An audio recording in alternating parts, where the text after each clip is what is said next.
প্রিয় শিক্ষার্থীরা, পলাশবাড়ী সরকারি কলেজের পক্ষ থেকে তোমাদেরকে স্বাগতম। আজকে একাদশ শ্রেণীর প্রথম অধ্যায়ের দ্বিতীয় ক্লাসটি আমি নেব।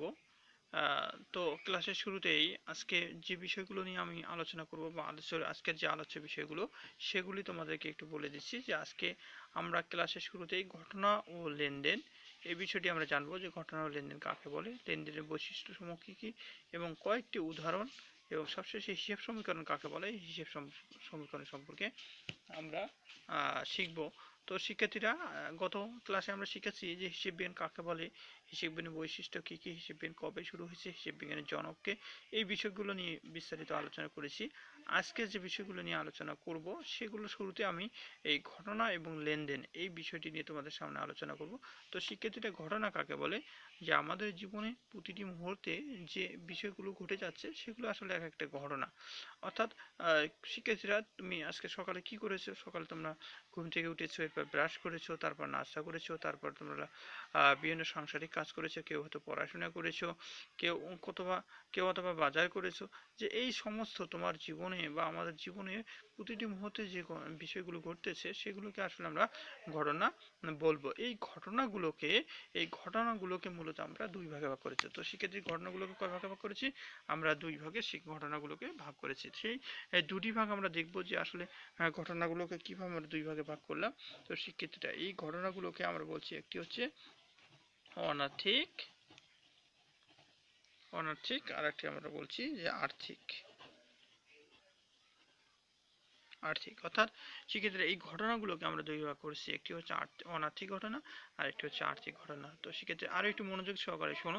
অর্থাৎ আমাদের মানব জীবনে যা কিছু ঘটে প্রতিটি হচ্ছে ঘটনা, এবং যে ঘটনাগুলো অর্থের সাথে জড়িত নয়, অর্থাৎ যে ঘটনাগুলো আমাদের টাকার অঙ্কে পরিমাপযোগ্য নয়, বা টাকা বা অর্থ যে ঘটনাগুলোর সঙ্গে সম্পৃক্ত নয়, সেই সমস্ত ঘটনাগুলোকে আমরা বলছি অনার্থিক ঘটনা। এবং যে ঘটনাগুলোর সঙ্গে অর্থ জড়িত আছে বা টাকার অঙ্ক জড়িত আছে সেই ঘটনাগুলোকে আমরা বলছি আর্থিক ঘটনা। তো শিক্ষার্থীরা, এই যে অনার্থিক ঘটনা এবং আর্থিক ঘটনা, এই অনার্থিক ঘটনাগুলো আমাদের হিসাব বিজ্ঞানের মধ্যে রেকর্ড করতে হবে না। অর্থাৎ হিসাব বিজ্ঞানে আমাদের অনার্থিক যে ঘটনাগুলো আছে সেই বিষয়গুলো আমাদের রেকর্ড করার কোনো প্রয়োজন নেই।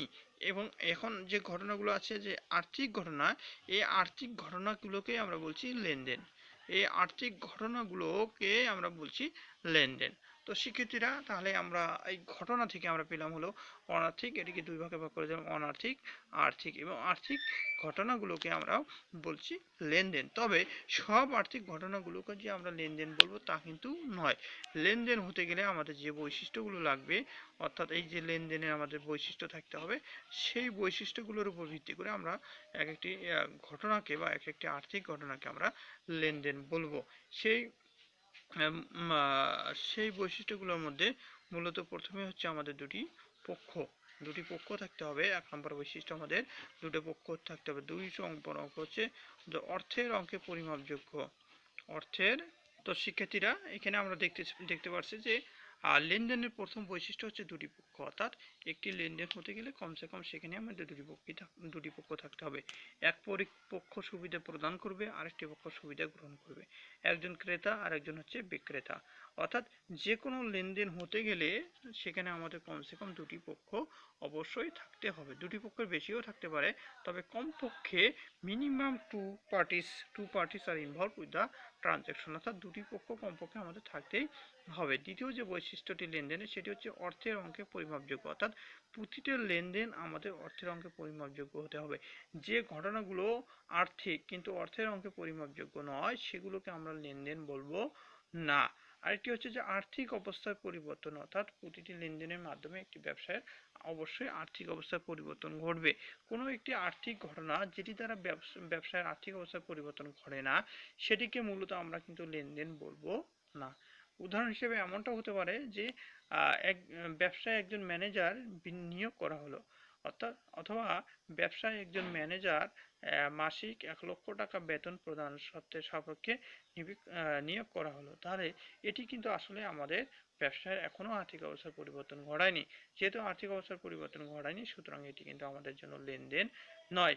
কিন্তু যখন ওই ম্যানেজারকে আমরা 1 লক্ষ টাকা বেতন প্রদান করব, তখন আমাদের সেটি ব্যবসার জন্য লেনদেন হবে।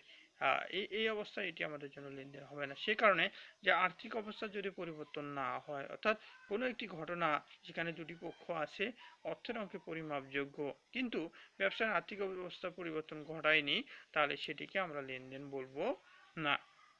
আরেকটি বৈশিষ্ট্য হচ্ছে স্বয়ংসম্পূর্ণ স্বতন্ত্র, অর্থাৎ প্রতিটি লেনদেনই হবে স্বয়ংসম্পূর্ণ স্বতন্ত্র। একটা লেনদেনের সাথে আরেকটি লেনদেনের সম্পর্ক বা ওই পরিমাণে অ্যামাউন্টের একটি লেনদেনের সাথে আরেকটি লেনদেনের সম্পর্ক থাকবে না। আরেকটি হচ্ছে বৈশিষ্ট্য 5 নম্বর, যে অদৃশ্যমান লেনদেন। যে লেনদেন যে সবসময় দৃশ্যমান হতে হবে এমন কিন্তু না, শিক্ষার্থীরা লেনদেন আমাদের অদৃশ্যমানও হতে পারে। অর্থাৎ কিছু কিছু লেনদেন আছে যেগুলো আসলে বাস্তবে আমরা চোখে দেখতে পারি না, কিন্তু সেগুলোর জন্য আমাদের ব্যবসার আর্থিক অবস্থার পরিবর্তন ঘটতেছে। যেমন হচ্ছে অবচয়, অর্থাৎ একটা আসবাবপত্র বা যন্ত্রপাতি বা কলকবজা যদি আমরা একটা ব্যবসা প্রতিষ্ঠানে ব্যবহার করি, ব্যবহার করার কারণে ধীরে ধীরে ধীরে ধীরে ওই সম্পত্তিটির আর্থিক মূল্য কমে যাচ্ছে বা হ্রাস পাচ্ছে। যেহেতু আর্থিক মূল্য হ্রাস পাচ্ছে বা কমে যাচ্ছে, যদিও এটা চোখে দেখা যাচ্ছে না বা দৃশ্যমান নয়, তারপরেও এটি কিন্তু আমাদের জন্য লেনদেন। শুধু শিক্ষার্থীরা, লেনদেনে অনেকগুলো বৈশিষ্ট্য আছে। আমি বলবো যে 3টা বৈশিষ্ট্য, এই 3টা বৈশিষ্ট্য কমসে কম তোমাদের জানতেই হবে। যে একটি লেনদেনে কমসে কম দুটি পক্ষ থাকবে, অর্থাৎ দুটি পক্ষ না হলে সেটি লেনদেন হবে না। লেনদেনটি অবশ্যই অর্থের অঙ্কে পরিমাপযোগ্য হতে হবে এবং আর্থিক অবস্থার অবশ্যই পরিবর্তন ঘটাতে হবে। যদি আর্থিক অবস্থার পরিবর্তন না ঘটে, তাহলে সেটিকে আমরা লেনদেন বলবো না। তো শিক্ষার্থীরা, আজকে এই বিষয়গুলো নিয়ে যে বিষয়টি নিয়ে আলোচনা হলো, আবার আমরা একটু রিভিউ করে আসছি। যে ঘটনাকে দুই ভাগে ভাগ করছি, অনার্থিক ঘটনা এবং আর্থিক ঘটনা। আর্থিক যে ঘটনাগুলোকে সেটিকে আমরা বলছি লেনদেন, তবে সব আর্থিক ঘটনাগুলোকে লেনদেন বলছি না। যদি সেই আর্থিক ঘটনাটি এই 5টি বৈশিষ্ট্য যদি একটি আর্থিক ঘটনার ভিতরে থাকে, তাহলে সেই আর্থিক ঘটনাটিকে আমরা বলবো লেনদেন। আর এই বৈশিষ্ট্যগুলো যদি একটি ঘটনার মধ্যে না থাকে বা অনুপস্থিত হয়, তাহলে সেটিকে আমরা বলবো ঘটনা, সেটাকে আমরা লেনদেন বলবো না। এটি জানতে হবে এই কারণেই যে আমরা হিসেব বিজ্ঞানে শুধুমাত্র কিন্তু লেনদেনগুলো নিয়ে, লেনদেন নিয়ে কিন্তু আমরা হিসেব বিজ্ঞানে কাজ করব, অর্থাৎ এটাকে আমরা বলছি হিসেব বিজ্ঞানের মূল ভিত্তি। তো শিক্ষার্থীরা, এটি বিভিন্ন পরীক্ষাতে এমসিকিউ আসে যে হিসেব বিজ্ঞানের মূল ভিত্তি কি। তো হিসেব বিজ্ঞানের মূল ভিত্তি মূলত আসলে লেনদেন, অর্থাৎ হিসেব বিজ্ঞান যে কাজ করবে এর মূল ভিত্তিটা স্থাপন হবে আসলে লেনদেনের মাধ্যমে। অর্থাৎ লেনদেন কেউ যদি চিহ্নিত করতে পারে, তাহলে সে হিসেব বিজ্ঞানের যাবতীয় কাজ ধীরে ধীরে করতে পারবে। আর লেনদেন চিহ্নিতকরণের ক্ষেত্রে যদি কেউ ভুল করো বা তোমরা ভুল করো, তাহলে হিসেবের সব কিছুই আমাদের ভুল হয়ে যাবে। সেই কারণে আমরা দেখতে হবে যে আসলে লেনদেন কোনগুলো আর কোনগুলো লেনদেন নয়। প্রথম কাজেই আমাদের এটি হিসেব বিজ্ঞানের জন্য অত্যন্ত জরুরি, এই কাজটি আমাদের করে নিতে হবে। তো শিক্ষার্থীরা, আমি এখানে তোমাদের সুবিধার্থ শিক্ষার্থীরা, আমরা এবার শিখবো যে লেনদেন চিহ্নিতকরণ, কিভাবে লেনদেনগুলো চিহ্নিত করতে হয়। আসলে লেনদেন চিহ্নিতকরণের জন্য আমাদের মূলত দুটি পদ্ধতি রয়েছে। একটি হচ্ছে যে সনাতন পদ্ধতি, আর একটি হচ্ছে যে আধুনিক পদ্ধতি। আর আধুনিক পদ্ধতি, এটাকে আমরা সমীকরণ পদ্ধতিতেও বলি। অর্থাৎ কোনো একটি ঘটনা যদি হিসাব সমীকরণকে প্রভাবিত করে, তাহলে সেটিকে আমরা বলবো লেনদেন। আর সনাতন পদ্ধতি মূলত আর্থিক অবস্থার পরিবর্তন, এটির উপর ভিত্তি করে হয়। অর্থাৎ কোনো একটি ঘটনা যদি আর্থিক অবস্থার পরিবর্তন ঘটায়, তাহলে সেটিকে আমরা বলবো লেনদেন। আর কোনো একটি ঘটনা যদি আর্থিক অবস্থার পরিবর্তন না ঘটায়, তাহলে সেটিকে আমরা লেনদেন বলবো না। তাহলে আধুনিক পদ্ধতিকে যেহেতু আমরা সমীকরণ পদ্ধতি বলেছি, সুতরাং আমাদের একটু সমীকরণটা একটু শিখে নিতে হবে। আমি আগেই বলেছিলাম যে আজকের ক্লাসে আমরা হিসাব সমীকরণ নিয়ে আলোচনা করব। সুতরাং সমীকরণ পদ্ধতি হওয়ার কারণে আমরা আজকে হিসাব সমীকরণ নিয়ে একটু আলোচনা করব। তারপরে আমরা লেনদেন কিভাবে চিহ্নিত করেন। প্রিয় শিক্ষার্থীরা, পলাশবাড়ী সরকারি কলেজের পক্ষ থেকে তোমাদেরকে স্বাগতম। আজকে একাদশ শ্রেণীর প্রথম অধ্যায়ের দ্বিতীয় ক্লাসটি আমি নেব। তো ক্লাসের শুরুতেই আজকে যে বিষয়গুলো নিয়ে আমি আলোচনা করব বা আজকের যে আলোচ্য বিষয়গুলো, সেগুলি তোমাদেরকে একটু বলে দিচ্ছি। যে আজকে আমরা ক্লাসের শুরুতেই ঘটনা ও লেনদেন এই বিষয়টি আমরা জানবো, যে ঘটনা ও লেনদেন কাকে বলে, লেনদেনের বৈশিষ্ট্যসমূহ কী কী, এবং কয়েকটি উদাহরণ, এবং সবশেষে হিসাব সমীকরণ কাকে বলে, হিসাব সমীকরণ সম্পর্কে আমরা শিখব।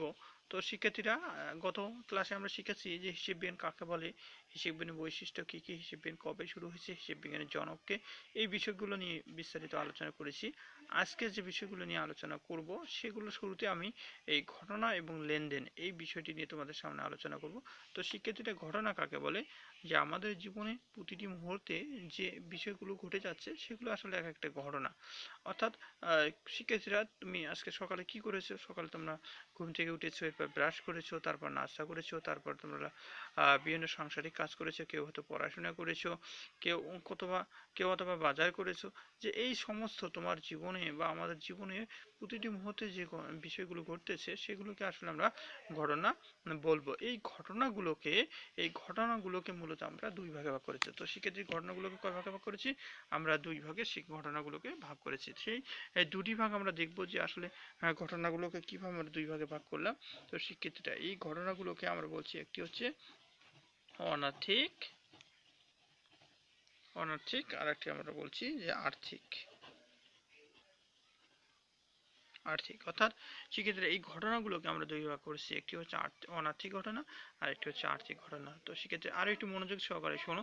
অর্থাৎ আমাদের মানব জীবনে যা কিছু ঘটে প্রতিটি হচ্ছে ঘটনা, এবং যে ঘটনাগুলো অর্থের সাথে জড়িত নয়, অর্থাৎ যে ঘটনাগুলো আমাদের টাকার অঙ্কে পরিমাপযোগ্য নয়, বা টাকা বা অর্থ যে ঘটনাগুলোর সঙ্গে সম্পৃক্ত নয়, সেই সমস্ত ঘটনাগুলোকে আমরা বলছি অনার্থিক ঘটনা। এবং যে ঘটনাগুলোর সঙ্গে অর্থ জড়িত আছে বা টাকার অঙ্ক জড়িত আছে সেই ঘটনাগুলোকে আমরা বলছি আর্থিক ঘটনা।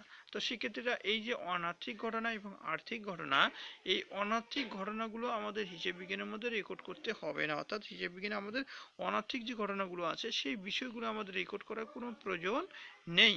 এবং এখন যে ঘটনাগুলো আছে, যে আর্থিক ঘটনা, এই আর্থিক ঘটনাগুলোকে আমরা বলছি লেনদেন। এই আর্থিক ঘটনাগুলোকে আমরা বলছি লেনদেন। তো শিক্ষার্থীরা, তাহলে আমরা এই ঘটনা থেকে আমরা পেলাম হলো অনার্থিক, এটিকে দুই ভাগে ভাগ করে দিলাম, অনার্থিক, আর্থিক। এবং আর্থিক ঘটনাগুলোকে আমরা বলছি লেনদেন। তবে সব আর্থিক ঘটনাগুলোকে যে আমরা লেনদেন বলবো তা কিন্তু নয়। লেনদেন হতে গেলে আমাদের যে বৈশিষ্ট্যগুলো লাগবে, অর্থাৎ এই যে লেনদেনের আমাদের বৈশিষ্ট্য থাকতে হবে, সেই বৈশিষ্ট্যগুলোর উপর ভিত্তি করে আমরা এক একটি ঘটনাকে বা এক একটি আর্থিক ঘটনাকে আমরা লেনদেন বলবো। সেই সেই বৈশিষ্ট্যগুলোর মধ্যে মূলত প্রথমে হচ্ছে আমাদের দুটি পক্ষ থাকতে হবে। এক নম্বর বৈশিষ্ট্য, আমাদের দুটো পক্ষ থাকতে হবে। দুই সম্পর্ক হচ্ছে অর্থের অঙ্কে পরিমাপযোগ্য। অর্থের তো শিক্ষার্থীরা, এখানে আমরা দেখতে পাচ্ছি যে লেনদেনের প্রথম বৈশিষ্ট্য হচ্ছে দুটি পক্ষ। অর্থাৎ একটি লেনদেন হতে গেলে কমসে কম সেখানে আমাদের দুটি পক্ষ থাকতে হবে। এক পক্ষ সুবিধা প্রদান করবে, আরেকটি পক্ষ সুবিধা গ্রহণ করবে। একজন ক্রেতা আর একজন হচ্ছে বিক্রেতা। অর্থাৎ যে কোনো লেনদেন হতে গেলে সেখানে আমাদের কমসে কম দুটি পক্ষ অবশ্যই থাকতে হবে। দুটি পক্ষের বেশিও থাকতে পারে, তবে কমপক্ষে minimum two parties are involve with the transaction. অর্থাৎ দুটি পক্ষ কমপক্ষে আমাদের থাকতেই হবে। দ্বিতীয় যে বৈশিষ্ট্যটি লেনদেনের, সেটি হচ্ছে অর্থের অঙ্কে পরিমাপযোগ্য। অর্থাৎ প্রতিটা লেনদেন আমাদের অর্থের অঙ্কে পরিমাপযোগ্য হতে হবে। যে ঘটনাগুলো আর্থিক কিন্তু অর্থের অঙ্কে পরিমাপযোগ্য নয়, সেগুলোকে আমরা লেনদেন বলবো না।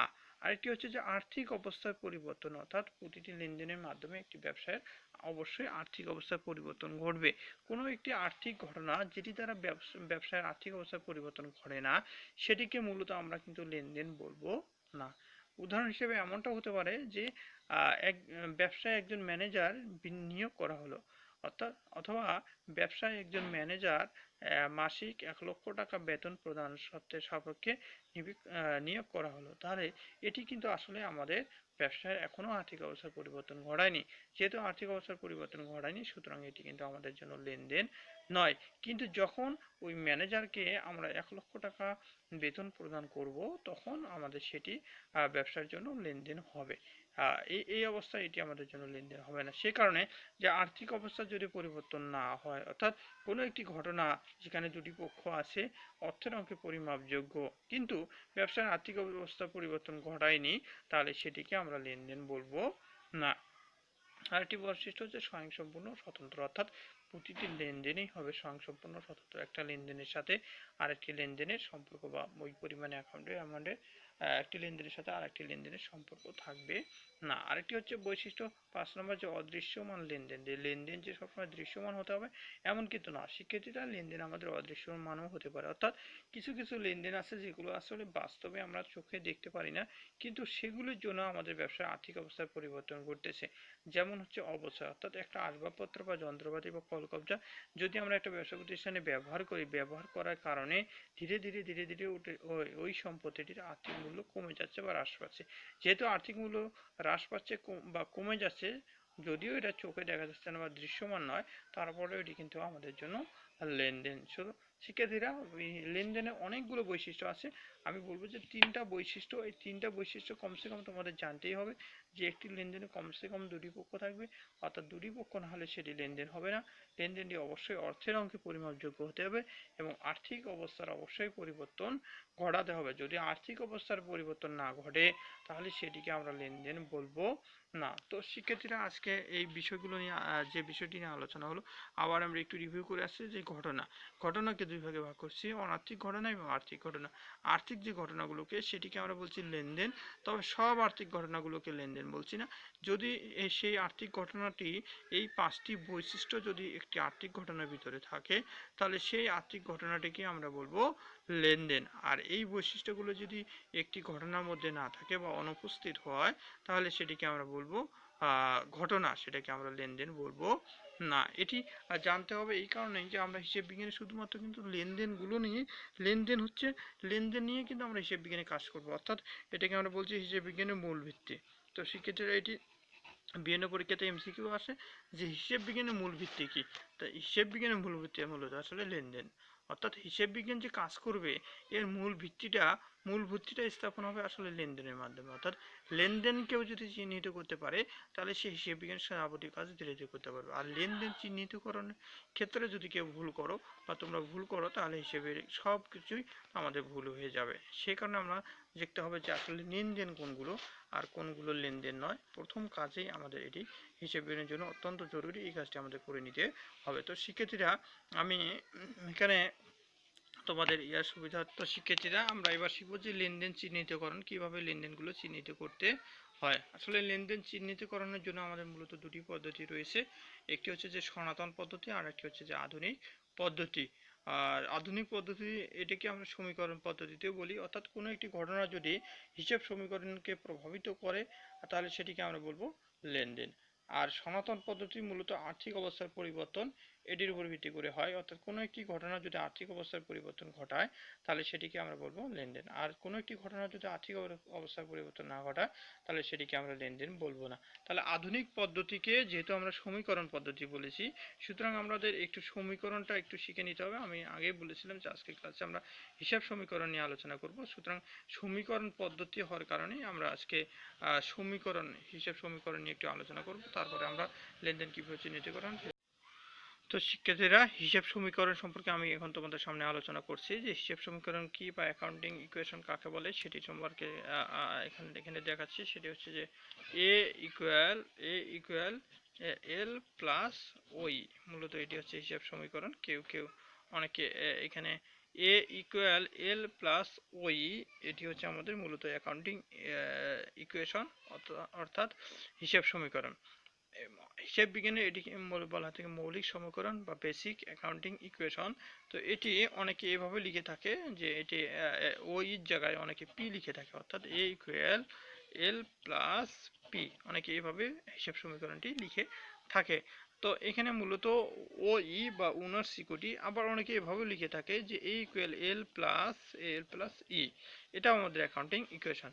তো শিক্ষার্থীরা, এখানে যে বিষয়টি সেটি মূলত আমাদের জানতে হবে যে এখানে আসলে এই যে হিসাব সমীকরণটি বা মৌলিক হিসাব সমীকরণ, এটি এ ইকুয়াল এল প্লাস ওই, অথবা এ ইকুয়াল এল প্লাস সি, অথবা এ ইকুয়াল এল প্লাস ই, অর্থাৎ ওইকে আমরা পি দ্বারা এবং ই দ্বারা, সব এই বিষয়গুলো দ্বারা আমরা ওইকে ইন্ডিকেট করতে পারি বা প্রকাশ করতে পারি।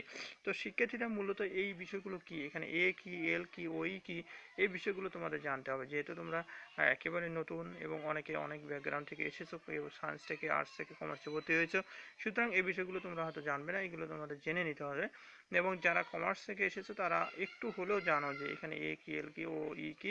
আমি তোমাদেরকে বলে দিচ্ছি যে এখানে এ হচ্ছে মূলত অ্যাসেট, যে এ হচ্ছে মূলত অ্যাসেটস মানে সম্পত্তি, সম্পত্তি। এখানে এল হচ্ছে লায়াবিলিটি বা দায়, এবং এখানে ওই হচ্ছে ওনার ইকুইটি অথবা মালিকানা সত্ত্ব।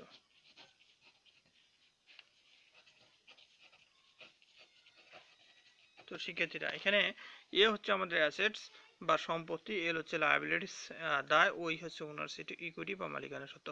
অর্থাৎ একটি প্রতিষ্ঠানের মধ্যে যে পক্ষ থাকে, একটা ব্যবসা প্রতিষ্ঠান, আমরা যে একটা ব্যবসা প্রতিষ্ঠানের কথা চিন্তা করি, যে একটা ব্যবসা যদি হয়, একটা ব্যবসার কথা আমরা চিন্তা করি যে এটি একটি ব্যবসা মূলত, যদি আমরা এটিকে ব্যবসা ধরি, বিজনেস অর্গানাইজেশন ধরি, যে একটা বিজনেস অর্গানাইজেশন এটা, তার মূলত যে এখানে পক্ষগুলো কি কি থাকতে পারে, যে এখানে থাকতে পারে যে আসলে এখানে ফার্নিচার, দালান কোঠা, যন্ত্রপাতি, কলকারখানা সবগুলো মিলে আমাদের এ হতে পারে। যে এখানে অ্যাসেট, অ্যাসেট মানে সম্পত্তি, সম্পত্তির মধ্যে আমাদের থাকতে পারে বিল্ডিং, দালান কোঠা, যন্ত্রপাতি, কলকারখানা, ফার্নিচার, আসবাবপত্র ইত্যাদি, নগদ টাকা, এগুলো আমাদের হতে পারে সম্পত্তি। এবং এই সম্পত্তিগুলো এগুলো মূলত পাওনাদার কে, আসলে এগুলো আসলে লায়াবিলিটি অর্থাৎ দায়, দায় অর্থাৎ আমরা ঋণ করেছি, বন্ধু বান্ধবের কাছে ঋণ নিয়েছি, ব্যাংক থেকে ঋণ নিয়েছি, লোন নিয়েছি, বা নিজের টাকা বা মালিকের এইগুলো নিয়ে আমরা বাইরের পক্ষে টাকা, এইগুলোকে আমরা বলছি লায়াবিলিটিস। এবং আরেকটি এখানে অংশ আছে, সেটা হচ্ছে যে ওই ওনার সিকিউরিটি বা মালিকানা সত্ত্ব। অর্থাৎ একটি ব্যবসা আসলে কীভাবে শুরু হয়, তো সেক্ষেত্রে এটি একটু তোমরা চিন্তা করো যে একটা ব্যবসা আসলে কী দিয়ে শুরু হয়। একটা ব্যবসা শুরু করার জন্য মালিক, ওনার সিকিউরিটি অর্থাৎ মালিক কিছু টাকা পয়সা অথবা সম্পত্তি, দালান করে যন্ত্রপাতি, মালিক তার মূলধন নিয়ে আসেন। মালিক মূলধন নিয়ে আসেন, এই মূলধন নিজের মূলধন প্লাস কিছু বন্ধু বান্ধবের কাছে ঋণ গ্রহণ করেন, ঋণ অথবা ঋণ, ধার, ব্যাংক লোন, ব্যাংক থেকে ঋণ, বন্ধু বান্ধবের কাছে ঋণ বা ধার, সেগুলো নিয়ে আসেন এবং মালিকের কিছু মূলধন, এই দুই মিলে আসলে আসলে সম্পত্তি। অর্থাৎ এই সম্পত্তি, যেটি ব্যবসার সম্পত্তি শুরু হয়, ব্যবসা যে সম্পত্তিগুলো দিয়ে শুরু হয়, সেই সম্পত্তিগুলোর মালিক মূলত দুটি পক্ষ। একটি হচ্ছে যে বাইরের পক্ষ, যেটাকে আমরা দায় বা লায়াবিলিটিস বলছি, আর একটি ওনার সিকিউরিটি অর্থাৎ মালিকানা সত্ত্ব অথবা মালিক নিজের টাকা, মালিকের নিজের টাকা, আর একটা হচ্ছে মালিকের বাইরের টাকা বা বহিরাগতদের কাছ থেকে ঋণ নেওয়া হয়েছে। তাহলে এই নিজের টাকা এবং বহিরাগতদের ঋণ মিলেই আসলে মূলত এ বা অ্যাসেট। তো আশা করি যে তোমরা এই বিষয়টা বুঝেছো, যে আসলে একটা বিজনেস অর্গানাইজেশনে বা একটা ব্যবসা প্রতিষ্ঠানে যতগুলো সম্পত্তি আছে বা অ্যাসেট আছে, সেই অ্যাসেটগুলোর মালিক হচ্ছে দুইজন। এক হচ্ছে মালিক নিজেই, নিজস্ব কিছু মূলধন থাকে বা তহবিল থাকে সেগুলো, আরেকটা হচ্ছে মালিক যে ঋণ করে বা বাইরে কারো কাছে টাকা নিয়ে আসে, সেটি হচ্ছে এর লায়াবিলিটিস। এটি হচ্ছে অ্যাকাউন্টিং এর বেসিক ইকুয়েশন। তো সেক্ষেত্রে এই ইকুয়েশনটাকে আমরা আরও একটু বিস্তারিতভাবে আলোচনা করতে পারি এভাবে, যে অ্যাকাউন্টিং ইকুয়েশন, হ্যাঁ একটু স্মরণ করি যে এ ইকুয়াল হচ্ছে এল প্লাস ওই, মূলত আমাদের এটি অ্যাকাউন্টিং ইকুয়েশন। তো এটা যদি আমরা বিস্তারিতভাবে আলোচনা করি, এ ইকুয়াল এল প্লাস সি প্লাস আর মাইনাস ই মাইনাস ডি, এটিকে যদি আমরা এইভাবে দেখাই, তো এখানে মূলত হচ্ছে এখানে হচ্ছে এটি হচ্ছে ওইয়ের বিস্তারিত রূপ, অর্থাৎ ওনার সিকিউরিটিটার বিস্তারিত রূপ। এখানে সি প্লাস আর, সেখান থেকে বাদ যাবে আমাদের ডি, ই এবং ডি, অর্থাৎ এখানে সি হচ্ছে ক্যাপিটাল মানে মূলধন, আর আর হচ্ছে রেভিনিউ মানে আয়, ই হচ্ছে এক্সপেন্স,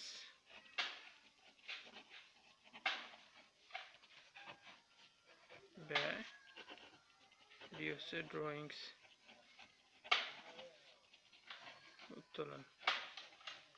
অর্থাৎ শিক্ষার্থীরা এখানে আমাদের সি হচ্ছে ক্যাপিটাল, ক্যাপিটাল মানে হচ্ছে আয় বা ক্যাপিটাল মানে মূলধন, আর তে রেভিনিউ, রেভিনিউ হচ্ছে আয়, ইট এক্সপেন্স মানে ব্যয়, এবং ডিতে হচ্ছে ড্রয়িংস, ড্রয়িংস মানে হচ্ছে উত্তোলন। অর্থাৎ শিক্ষার্থীরা এখানে দেখো আমি একটু বিস্তারিত আলোচনা করছি যে এখানে এ এ ইকুয়াল এল প্লাস সি, এল প্লাস সি প্লাস আর মাইনাস সি মাইনাস ডি। অর্থাৎ এই যে ওইটাকে আমরা একটু বিস্তারিত ভেঙে দিয়ে বা আরও একটু বিস্তারিতভাবে আলোচনা করতে গেলে এই এখানে সি, সি হলো ক্যাপিটাল অর্থাৎ মালিক নিজে টাকা নিয়ে আসে, সেখান থেকে আর অর্থাৎ রেভিনিউ হয়, আয় হয়, আয় হলে মূলধন বাড়ে, এবং মানে এক্সপেন্স, এক্সপেন্স হলে ব্যয়, ব্যয় বেড়ে যায়, এবং উত্তোলন, মালিক যদি টাকা উত্তোলন করে তাহলে মালিকের বা ওনার সিকিউরিটি মালিকানা সত্ত্ব কমে যায়। এই হচ্ছে আমাদের রূপটা, যে এটি বিস্তারিত এইভাবে আমরা আলোচনা করব। এটি নিয়ে আমরা পরে আরও আলোচনা করব যখন আমরা ডেবিট ক্রেডিট নির্ণয় করব, তখন হিসাব সমীকরণ নিয়ে আমরা বিস্তারিত আলোচনা করব। আজকের ক্লাসের জন্য তোমাদের যেটুকু প্রয়োজন সেটি হচ্ছে এ ইকুয়াল এল প্লাস ওই, অর্থাৎ asset liabilities, asset equal liabilities plus owners equity. একটি লেনদেন, এই লেনদেনের কারণে যদি অ্যাসেট বৃদ্ধি পায় অথবা কমে যায়, দায় বৃদ্ধি পায় অথবা কমে যায়, মালিকানা সত্ত্ব বৃদ্ধি পায় অথবা কমে যায়, তাহলে সেটিকে আমরা লেনদেন বলবো। এবং একটি আর্থিক ঘটনা যেটির কারণে এই হিসাব সমীকরণের এই প্রতিটি এলিমেন্টস চেঞ্জ হবে বা পরিবর্তন হবে, তাহলে সেটিকে আমরা লেনদেন বলবো। তো শিক্ষার্থীরা আজকে আমরা সেই লেনদেনগুলো চিহ্নিত করতে যাব। এখানে আমি দুইটা উদাহরণ নিয়ে তোমাদের কাছে আলোচনা করব। যেমন এখানে দুটি বিষয় আছে, সেটি হচ্ছে যে ফরমায়েশ, এটি ঘটনা হলো ফরমায়েশ গ্রহণ ও প্রদান 500 টাকা, অর্থাৎ 500 টাকার অর্ডার। ফরমায়েশ মানে অর্ডার, তোমরা হয়তো ফরমায়েশ শব্দটা মানে জানবে না। ফরমায়েশ মানে হচ্ছে অর্ডার, অর্থাৎ কোনো কিছু ক্রয় করার জন্য যে অর্ডার দেওয়া হয়। তাহলে ফরমায়েশ গ্রহণ এবং প্রদান করা হয়েছে 500 টাকা, মাল ক্রয় বিক্রয় হয়েছে 2000 টাকা, বেতন ও ভাড়া অবশ্যই খরচ 5500 টাকা। এই যে তিনটি ঘটনা, এই তিনটি ঘটনার মধ্যে কোনটি লেনদেন আর কোনটি লেনদেন নয় সেটি তোমাদের আইডেন্টিফাই করতে হবে। তো সেক্ষেত্রে আমি তোমাদের একটু হেল্প করছি এটি কিভাবে আইডেন্টিফাই করা যায়। তো সেক্ষেত্রে এখানে দেখো যে ফরমায়েশ গ্রহণ বা প্রদান 500 টাকা, মাল ক্রয় বা বিক্রয় 2000 টাকা, বেতন ভাড়া অবশ্যই, প্রতিটিতে আর্থিক ঘটনা, অর্থ অঙ্কে পরিমার্জন এবং প্রতিটিতে আর্থিক অবস্থা, অর্থ জড়িত রয়েছে। সুতরাং এগুলোকে কিন্তু তোমরা ঘটনা থেকে লেনদেনের দিকে নিয়ে যাচ্ছ বা আর্থিক বিষয়। কিন্তু আর্থিক হলেই যে সেগুলো লেনদেন হবে তা নয়। আমরা বলছি আর্থিক হলেও দেখতে হবে সেগুলো আর্থিক অবস্থার পরিবর্তন ঘটায় কিনা, অর্থাৎ ব্যবসায় আর্থিক অবস্থার পরিবর্তন ঘটায় কিনা সেটি আমাদের দেখতে হবে। যদি ব্যবসায় আর্থিক অবস্থার পরিবর্তন ঘটায় তাহলে সেটি লেনদেন, আর যদি না ঘটায় তাহলে লেনদেন নয়। অথবা আধুনিক পদ্ধতিতে যদি হিসেব সমীকরণে প্রভাব পড়ে তাহলে লেনদেন, আর যদি প্রভাব না পড়ে তাহলে লেনদেন নয়। এখানে ফরমায়েশ গ্রহণ বা প্রদান, অর্থাৎ অর্ডার দেওয়া হয়েছে কিন্তু মালটা এখনো নেওয়া হয়নি, টাকাও দেওয়া হয়নি।